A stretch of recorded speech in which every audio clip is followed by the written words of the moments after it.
viewers! Welcome back sa aking Cristylicious YouTube channel. Ngayong gabi papakita ko sa inyo ang pagluto ng pork dinuguan at syempre sasamahan natin ang lamang loob.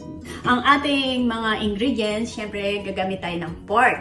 So mga 1.5 pounds. Pinakuloan ko na siya sa water at kumuha ko ng 1 cup of pork broth. At gagamit rin tayo ng lamang loob. Bali, pinakuluan ko lang sila ng 15 to 20 minutes sa luya na may laurel at pamintang buo para maalis yung lansa. Para, yeah. And then, pero, hiniwalay ko yung taba kasi mamaya ipapakita ko sa inyo yung sikreto ba't ko hiniwalay sa ating first step. And then, syempre, I suggest kung magdidinuguan rin lang kayo, gumamit kayo ng fresh dugo. Tingnan mo yan, no? Fresh na fresh, diba? Huwag yung frozen. Kasi, na-try ko na yung gumamit ng frozen. Okay naman siya. Kaya lang, iba yung dating ng kulay. Mas maitim siya. And then, yung lasa, syempre, pag gumamit ka ng fresh, iba pa rin yung fresh. Yung dugo, para mawala mamaya yung lansa, lalamasin natin siya sa tanglad. Yan. At igigisa natin siya. Syempre, sa ating bawang, luya, at sibuyas. Gagamit tayo ng 1 cup of vinegar. Pati, syempre, pepper, at gigisa natin siya sa olive oil. Mga kaibigan, lalamasin po natin yung fresh pork blood sa tanglad or lemongrass para mawala yung lansa niya and at the same time maging liquid siya bago natin gamitin mamaya sa ating paggisa. Ito siya. Di ba? Ganda-ganda. Okay? Ayan. Lamasin po natin siya sa lemongrass. Ayan.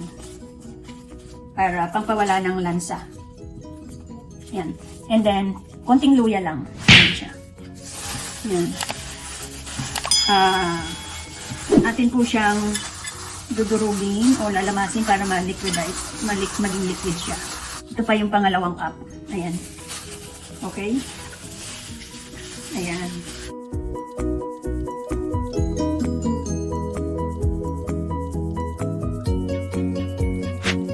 Next step, lipat na po tayo dito sa ating stove at lagyan po natin siya ng olive oil. Kayo pong bahala kung gaano karami.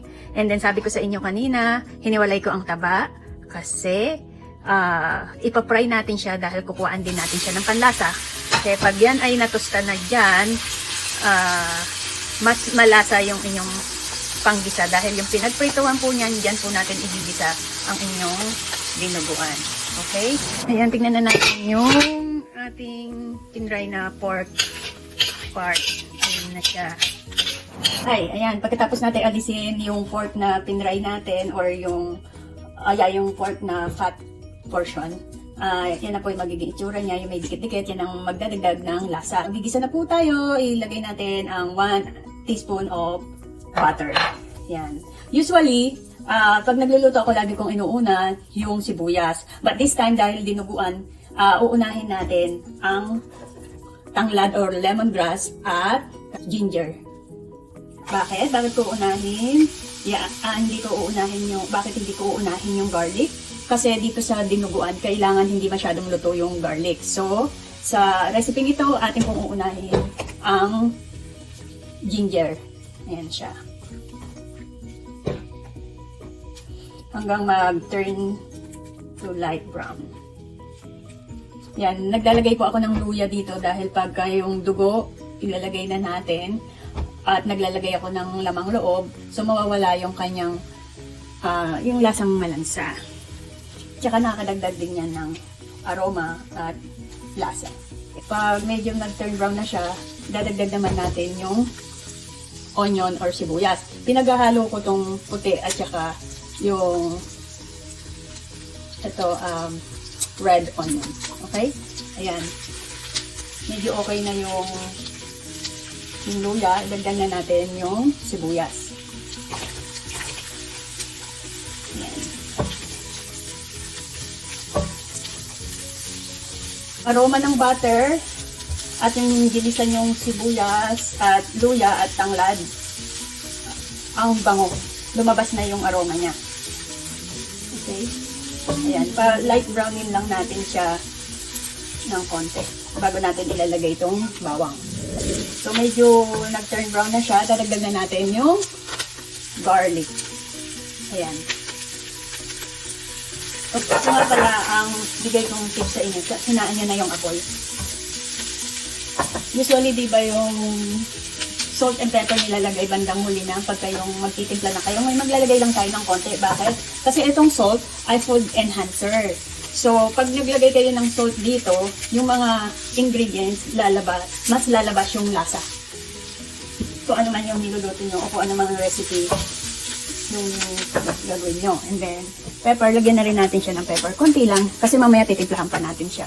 And then, ilagay na natin yung lamang loob na gagamitin nyo. Ayan.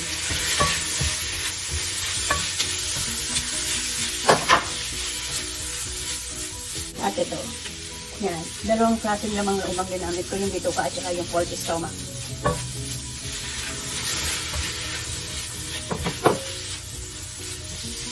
Yan. Then, cover to 10 to 15 minutes. And then, mamaya lalagyan natin siya ng sabaw. Lagyan na natin siya ng 1 tablespoon of patis. Patis yan, nilagay ko lang yan sa measuring cup. And then, di ba kanina sabi ko, pinakuluan natin yung meat. Lagyan po natin siya ng broth para palambutin natin yung meat niya. Lagyan muna natin kalahating cup. And then, naluin po natin ng bahagya. Palambutin muna natin siya hanggang lumambot yung mga laman. Ayan, cover po natin siya para lumambot. And then, lagay lang natin sa medium heat in 10 minutes. And then, i-check natin kung okay na malambot na yung laman bago natin ilalagay ang suka. Then, after 10 minutes, ayan, parang siguro ilagay na ulit natin tong natitirang half cup ng pork broth. And then, takban ulit natin siya at intay natin ng at least 10 minutes para lumambot pa yung meat. We're almost done. Lalagay na natin ang dugo. Lagay natin yung dugo paunti-unti. Tapos, haluin natin. Yan. Ilagay natin sa high heat. Sabang nilalagay nyo siya, haluin nyo. Ayan, pagka pag alam nyo luto na yung dugo, pag hindi na siya red, diba? Magiging turn to black na siya.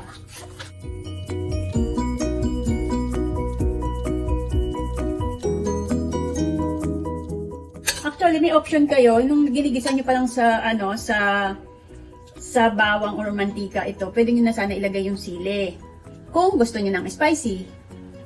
Okay? Dahil sa nakakain nito ayaw ng spicy, kaya sa huli ko na lang siya ilalagay. Okay? Yun yung option nyo.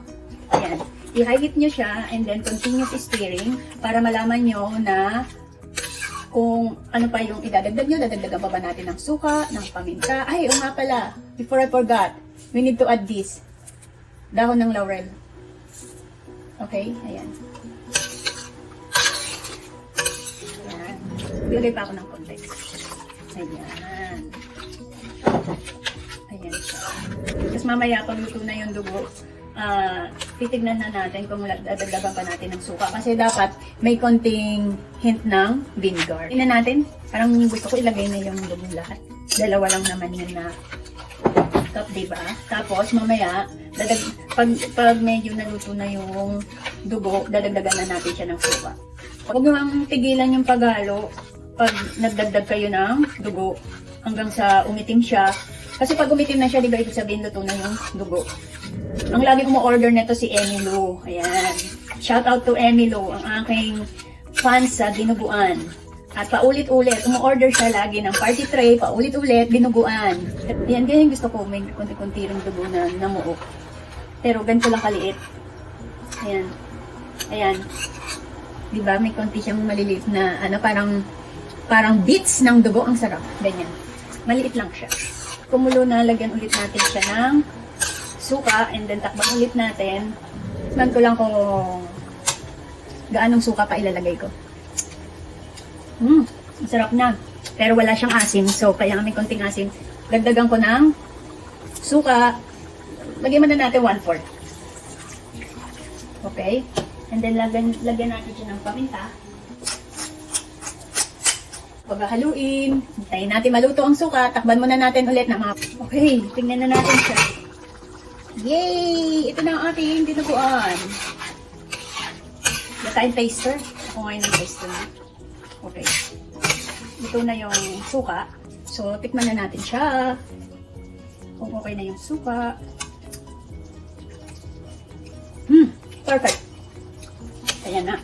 Tapos, dagdagan lang natin siya ng konting patis. Kailangan medyo may alat siya, pero hindi yung maalat na maalat. Hina ng patis ko. Yan. At saka diba, kanina yung tinry natin na pork, ilalagay na natin.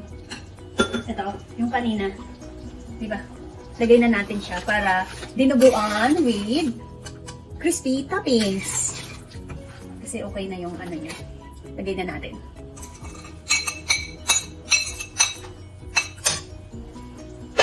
Ito na puro meat, diba? Ito yung tabang konti.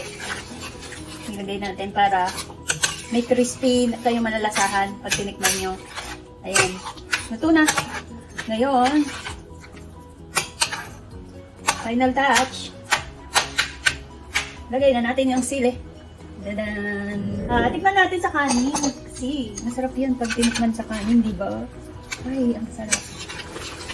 May crispy toppings. Ayan. Di ba? Ang sarap. Ayan. Titikman ko. Ako muna ang tagatikim. Patayin na natin. Luto na siya. Ayan, tama-tama pala yung 2 cup ng dugo. Di ba?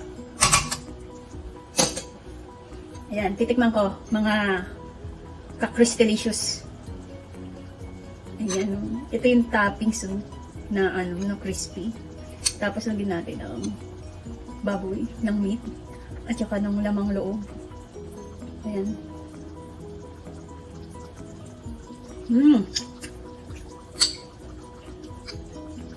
Sabi, ang sarap.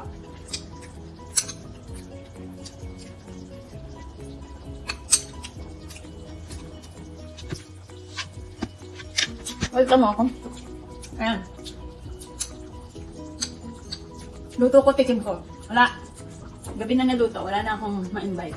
So, perfect siya. Kasi, nakuha ko yung naghahalo yung konting alat at yung may konting hint ng asim. And then, yung crispy na nilagay natin, toppings, nagdagdag siya ng sarap.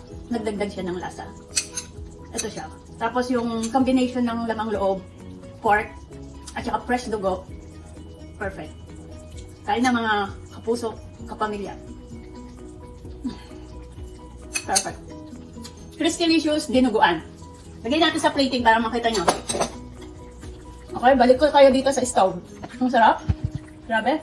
Lasang-lasa mo yung pagka-crispy sa yung toppings. Okay na natin. Ayan. Pag tinappings niya siya, ganyan. Gusto ko may lamang loob.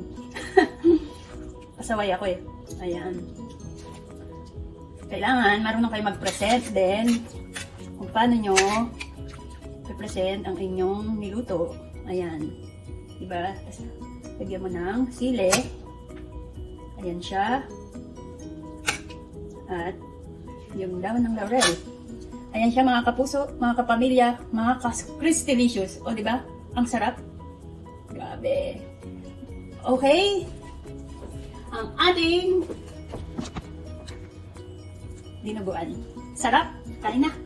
Don't forget, visit nyo ako sa aking YouTube channel, Cristelicious. Paki-subscribe na rin and like. Okay? Thank you. Bye. Sa uulitin. Comment lang kayo kung anong gusto nyong i-present ulit sa next episode ng Cristelicious. I wanna get every